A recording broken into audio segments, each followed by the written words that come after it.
going on, everybody, and welcome back to the channel. Now today we got the man Jared Kimber. How could we redesign Test? Now this has been a big big talking point in the last, well, you feel like the last 10 years, but especially the last, few years.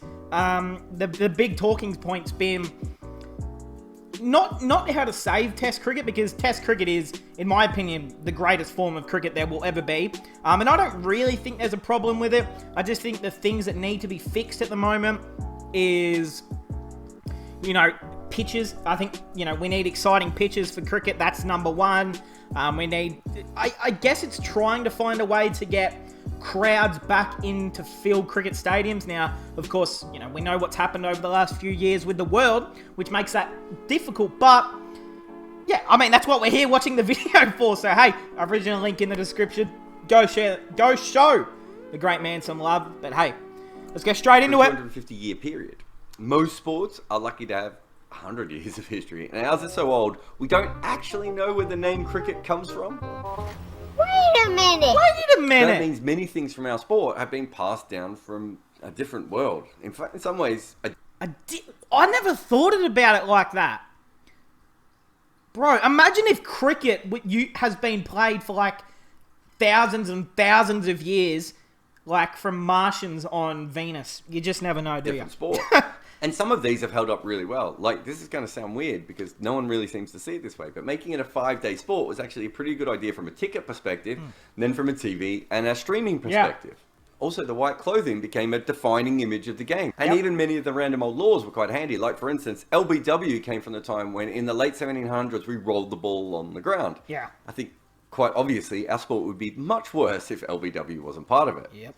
So over the years, many great things have come from our game being so old and weird and growing in so many different ways. Even the MCC and their laws have often been well behind the way the game has developed and moved. It's evolved by being played in the UK and then by being played around the world, which is different again.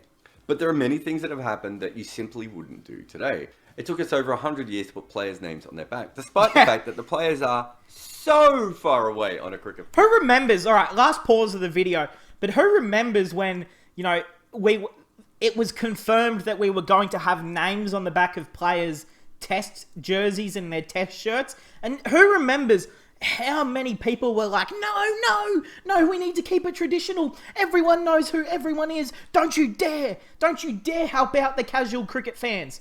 But that's something that helps, it makes, firstly, people want to buy cricketing uniforms. It means a lot more when there's a number and a name on the back for your favourite player. It's, it helps new fans get into it.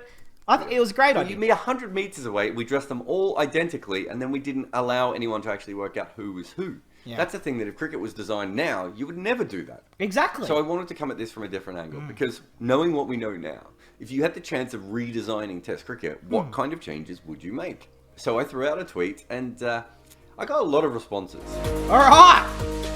This is the last note. My dad told me to say this. Oh, that's his son? Oh, that's awesome. Bro, maybe I might have a son one day and I'll get him to do my YouTube intro. That's cool.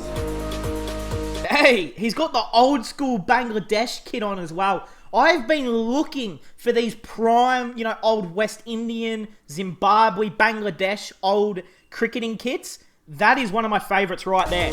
I've been looking for that. My dad told me to say this. Hey, shout out to him.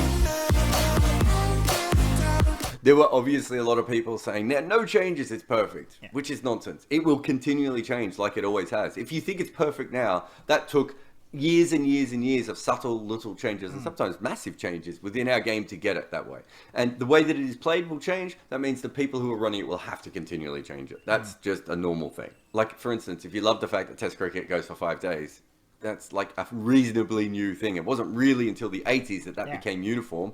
And even now, we've gone back to 4 days occasionally, right? Yeah, I don't know why we bother with 4-day cricket still. I mean, it should be 5. Sheffield Shield, like, it has to be 5 days. If you want to get people prepared to play long test series, don't play 4 days. Play them 5. I mean... And of course, there are other people saying that, oh, you should just make it 20 overs or 100 balls. Yeah, we did that. But we still have Test cricket, which is a product that is worth a lot of money. So I tried to begin with the point of What would be different if we just designed Test cricket today, let's say a Premier Test League, knowing everything that we know? So let's start with the toss, because this one was certainly mentioned a lot. Take the toss, remove the toss, remove... On it, but I suggest that this was the most consistent reply. Really? Many sports have coin tosses, but in most of them, it plays little, if not no difference. No, I don't really like that. Yeah, I know this one for tennis as well, which is a big one. Well, when I used to play tennis, it used to be like, just a coin toss or a rock, paper, scissors sort of go. But, in a professional, like Test cricket, I think the toss is important. I think it has to be just flipped up 50-50. I don't think there should be any advantage to a goddamn coin or a decision. The point of playing Test series away from home in foreign conditions, in tough conditions, in trying conditions that you're put up against it builds character, it builds Test teams. And I know this is a lot to say just about a goddamn toss, but you learn so much. Let's say you go out there, you lose the toss. Like in the first Test match with Pakistan and Australia. Pakistan won the toss. They went into bat for the next 3 goddamn days. And that would have given Australia, lessons. They would have learnt from that. They would have, it's an important thing. And I think the coin toss should definitely stay. Difference in the game. Just my opinion. We just know that isn't the case in cricket, right? Many people went with maybe the most obvious suggestion, that the travelling team get to choose what they want to do instead of tossing. I don't really like that. That is actually being tried before, most recently I think in county cricket, and they gave up on it. I can only assume it didn't work, but at the same time, Derek Willis tweeted in to mention his piece with Gaurav Sood on why teams should be able to make an auction for the toss. What? Which is quite a radical change to the way we think about it, but it's probably far more fair and far more logical than the way we currently play cricket. Even just allowing the touring captain to make the decision is still probably a much better option than what we currently have in cricket. And that's because most of us know that the toss isn't particularly fair. So that's why I began with this, because if you started Test cricket today, I just don't think we would have a toss in the way that we currently do in cricket matches. The toss is quite a big one, but there was a lot of quite small and interesting ones that I found, like this one from Noah, who was talking about the fact that Hey, I just seen Marnus, his tweet down the bottom there, but... Wait, what's this? Batting team should be allowed to decline the extra delivery after a no ball. Wait, allow the batting team to decline the extra delivery after a no ball? Why? Why? I don't get that. Wait, allow the batting team to decline the extra... Why would you not want an extra delivery?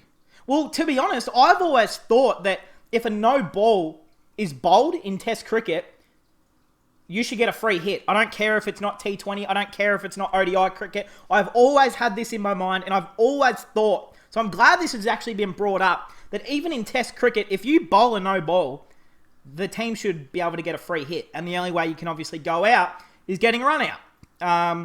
I think that would, it would bring a lot. It would bring something. Again, we are assuming that the batting team wants the extra delivery. But if you're batting out a draw, you don't. Oh, I if you're see. 11 facing Jasprit Bumrah, you don't. That's this is true. a really interesting one for me. Actually, because sometimes the batting team can be penalised by the no ball. Other people suggested free hits for no balls. Free hits were probably one of the best inventions of modern cricket, as they did 2 things. They radically reduced the number of no balls, and also people love the idea of a free hit. Exactly. I don't know if we need free hits in Test cricket. I'd probably prefer the back foot no ball call with an amendment to stop bowlers dragging their foot. Yeah. Let's talk weather, because this game gets some, and then we can't play anymore. It's not the only sport. Don't even start me. Especially when we're playing in Sydney or in England. Get a stadium with a fucking roof. It's not that hard. Baseball and tennis are 2 other ones. But there's no way that you design a sport right now and allow it to be so heavily affected by the rain as we do in cricket. The obvious answer is roofs on grounds. Yep. And there's no way that cricket would ever be able to afford to have a roof on every single ground. But 1 per country is probably possible into the future, right? But that still leaves a lot of cricket that won't be covered by the rain. And I saw at least one person suggest that the Sri Lanka method of covering the entire ground is the best option. At the Wait, very least, what? Do they actually do that in Sri Lanka? Oh, what? Wait, is this real? I haven't watched cricket being played in Sri Lanka for years. Do they still... Because I remember they used to do something like this, where they used to cover, the immediate, 30-metre circle, the power play circle, for T20 cricket and stuff like that. But They really go out there and try and cover the entire ground.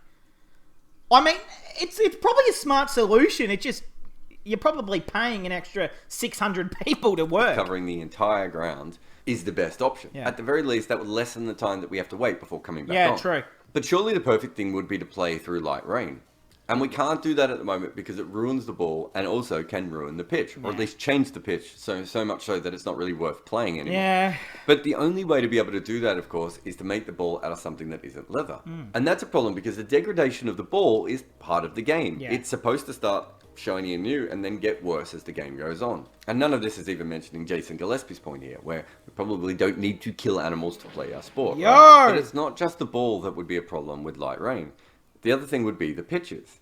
The thing is, we've actually already started looking at hybrid pitches. I don't think... Excuse me. Wait, what? Revolutionary hybrid grass technology? Bro, is this the year 2045? Like, what sort of alien technology is hybrid grass? So, is that just fake grass and... Well, I've always... Again, this is just another random thought that comes to the top of my mind, but... You know, like where the sight screen is, right, on every ground? If you had like a... When it starts raining and heavily raining, it has this big, you know, like... roller door that just covers the entire pitch. Like, you press a button and it just goes out from the boundary and it just, like, circles the whole pitch so it's covered.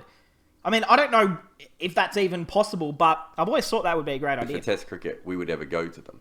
But I think they will end up being regularly used in white ball games. Really? But here's why I think that's slightly important.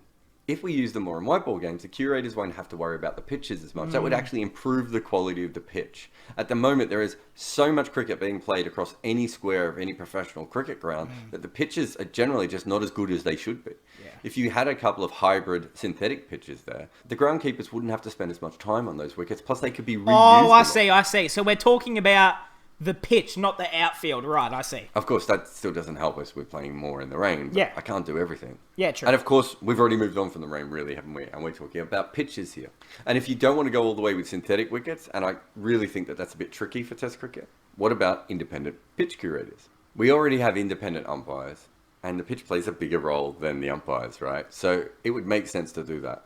In fact, just talking about the umpires for a moment, it's probably also worth mentioning the third umpires. At the moment, if you're a third umpire, you do it a third of your time. That means we don't have third umpires who are specialists. Most other sports now have TV umpires or whatever, review umpires, whatever they call them, that are specialists. They understand the technology. They understand what to look for. They work with the TV companies all the time, and they're much better at their job. Oh, just quickly, if you can hear some like really loud rain in the background of this, it's currently absolutely pissing down with rain at the moment, so apologies. Too often now there just seems to be errors when it goes to the third umpire. That's just an easy fix. That's not even a redesign, is it? It's just a little, just third umpires and normal umpires, two different species.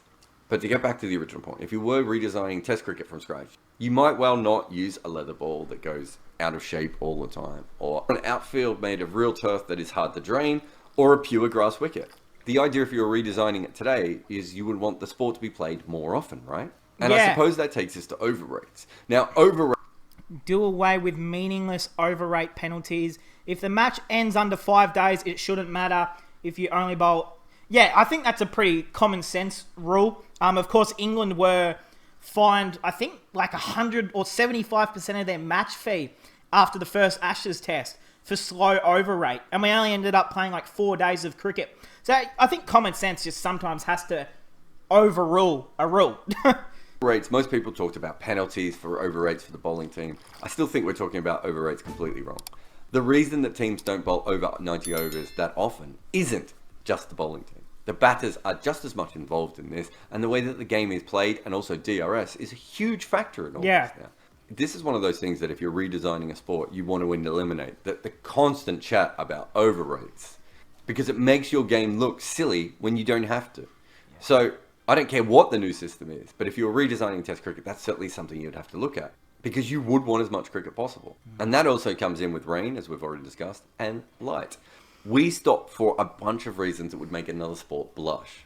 And I think we obviously have to stop for bad light. I said I didn't want to pause this video, but he's bringing up some great ideas that I this is my channel, so I will discuss. But stop going off a bad light is just the most frustrating rule in cricket. I understand we are there for the safety of the players and everyone in the crowd. And of course, if the lighting is bad and a ball is sent into the second tier of Marvel Stadium, well, the roof would probably be closed, but whatever stadium, Lords, and it's bad light, like, if you were at the cricket, you should be paying attention to the goddamn cricket. If a ball hits you on, like, if it somehow hits you and you're not paying attention, I don't want to say it's kind of your fault. Like, yeah. It's unsafe. But the real point is making sure that the game is always safe, even in lower light level.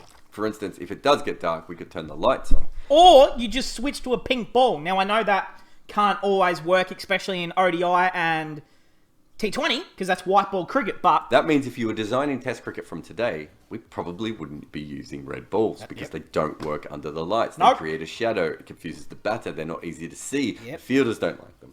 So that would mean an investment in the pink ball, or, I don't know, somehow finally working out how to make the white ball decent, or another colour altogether. And that's quite radical. But we also want to play more cricket, right? And if we were able to fix the ball, we'd be able to fix something else quite big as well. Day-night matches would absolutely be part of your plan. Oh my God, again, I'm sorry for pausing so much, but I literally spoke about playing more day and night tests in my day one review of the India-Sri Lanka test match just a few days ago. I spoke about it in depth of how good that day-night test was with the pink ball under lights, Jasprit Bumrah and Mohammad Shami getting swing, getting bounce, getting pace. We didn't see any of that in the daytime, but all of a sudden you switch to a pink ball under lights and you're getting wickets and swing and bounce and pace. Like, it's a no-brainer. Plan if you are redesigning cricket today. In fact, right now the majority of test cricket is played midweek during the day, when the advertising rates are low and most people are working or at school. And one of the most obvious reasons that day-night tests are not a thing is because cricket started before electrification. Also, lighting a cricket ground was very tough. The technology really had to move on. It's way different than, say, a baseball diamond. So there is no doubt that if you're redesigning it from today, there would be far more day-night matches. So far in cricket, we haven't really invested what we should into that. But if you started from scratch, that's where you'd begin. And that's kind of the beginning, right? If you were looking at day-night matches. The other thing you'd be looking at would be 4-day tests. No. This would allow you to play 3 tests in 3 weeks, with matches being played from Thursday to Sunday. If you do that as a day-night game, it means you hit Friday, Saturday, Sunday nights. Good for ratings. Also, it means if you have a close test, it would finish on a Sunday evening when a lot of people are probably around and in front of their streaming devices or TV or whatever it may be. This is basically the golf model, right? But it works. People know when a golf tournament ends. From a cricket perspective, it works on a few different levels. It would massively help the scheduling of matches. Obviously, we'd have to fit a few more extra overs into a day. Players would play longer days, but have slightly longer recovery. And there are issues because a 5-day match is something special in itself because of what the pitch does. But making sure the majority of test matches in the world were actually played over the weekend when people are free to watch them is probably worth it. And if you've got all these day-night 4-day games finishing on a Sunday, the next thing to add... A multi-divisional test championship with promotion and relegation. Oh my God, this is one of the best videos that I think I've ever watched. Shout out to Jared. Shout out to everyone who replied to his tweet with these great ideas. Great conversation points. Yeah, I love what they do in soccer, football, whatever, wherever you live, wherever you call it.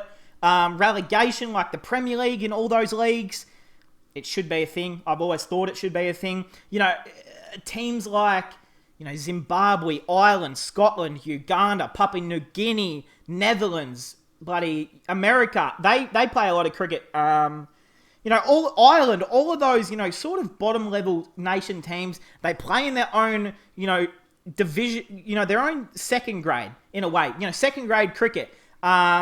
One, it would bring more excitement for the fans entirely to say, oh, we're going to get promoted. We must win this game to get promoted. The World Test Championship should be this trophy that is like, we won the league. We've won the league, or in like the Premier League, right? So that would be a great idea. I think the introduction of the World Test Championship table was a great idea, but there's definitely ways to improve on that. Add to this is a league. Many people in the mentions talked about 2 or 3 divisions or giving status to everyone. I actually think the best thing is probably a combination of both of those ideas.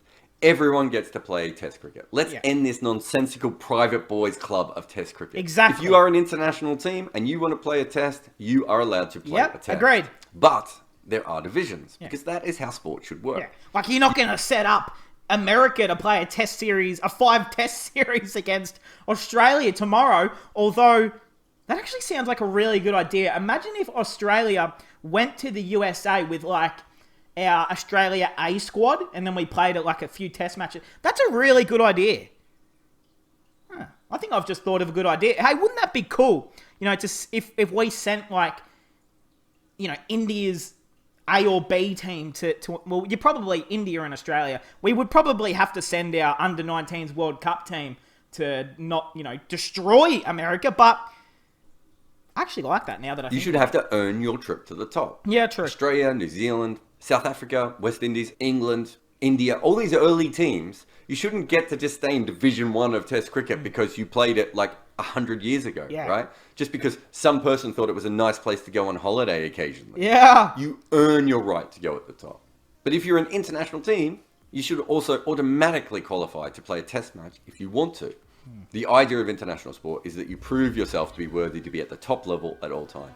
Not just because some old fella 120 years ago was like, it'd be nice to have a holiday in Cape Town. Yeah. Now, if you were really organising this from scratch, would you still make Test cricket nations-based? Or would you go the franchise model? Nah. almost had- Definitely Test cricket. I think that's the big thing is, you know, obviously Test cricket would have been around when, you know, world wars were going on and, you know, people, obviously everyone supports and loves, you know, their country the most, you know. No, I think country-based is definitely the best way I to did this go. once when Lalit Modi was involved with a rebel group at one point. And it does make sense. If you think about it, we probably never have the 100 or 200 best test players playing. There are some teams that produce more than 11 of the best test players. And there are other teams that probably produce only 1 or 2 test quality players, but they can't play because their nation is not a test nation. If you really want test cricket to be the best players versus the best, a franchise league is quite clearly a better option. Yeah. It would also probably make it easier to pay each player what they deserve to be paid. Yeah, To be paid true. based on their skills, not on their nationality. You can be a very average test player in, let's say, England or Australia and get paid a lot more than Shakib Al Hasan when he was actually the best all-rounder in the world for a good period of time. Mm-hmm. I was literally just about to bring up Shakib Al Hasan. When he was on that absolute tear, I can't remember what year it was, like 2017, 2018, 2019, you know, that sort of period of time, Shakib Al Hasan was dominating literally every form, every tournament he would play in. And imagine if, you know, there were franchises and a team picked up Shakib Al Hasan as their number 6, number 7 batsman / all-rounder. He's probably getting paid close to the most on the team, and he's from Bangladesh, which normally for the national team, he probably would have been getting paid just a regular salary. The market for test skills. That Obviously, means that a lot of IPL players helps. would start to choose to make their money that way rather than just going towards T20. It would allow players to choose their best format rather than having to follow the money at all times. Now, it would be a very bold move to go away from what had made Test cricket work in the first place. But there are just so many problems with the way that nation v nation work. Again, I'm not saying we should scrap Test cricket as it currently stands, but if we were starting from scratch, franchises make a lot of sense. Whether it was at internationals or whether it was franchise.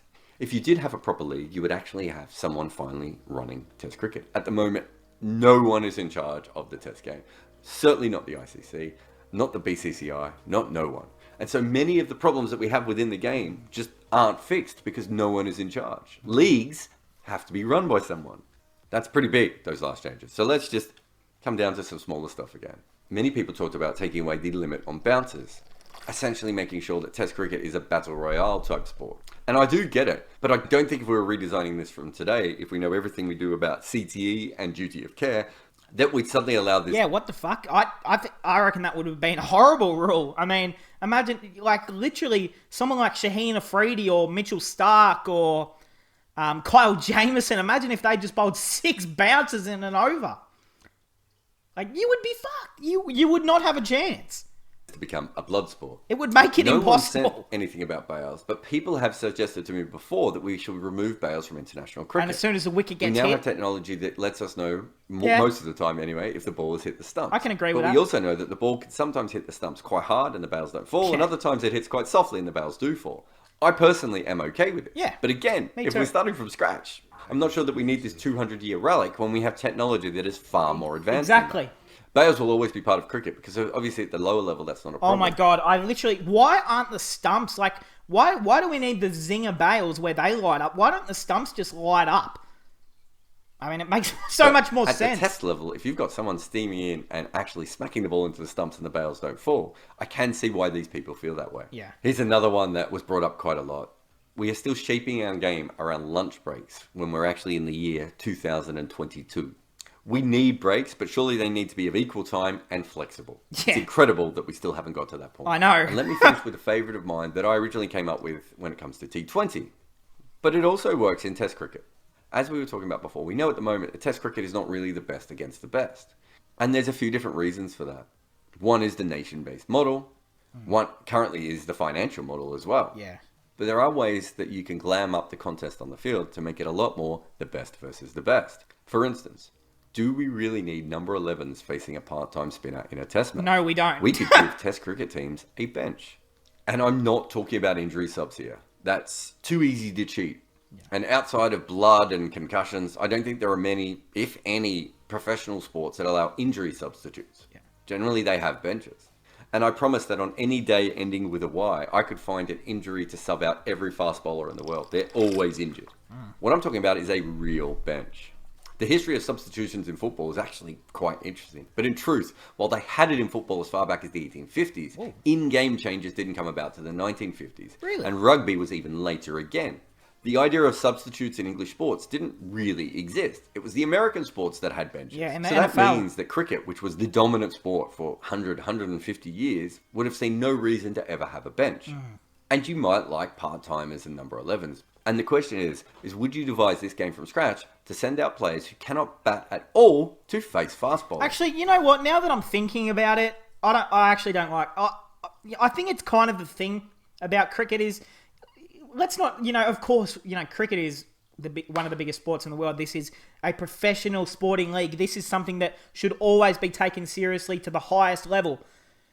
But even as an Australian, and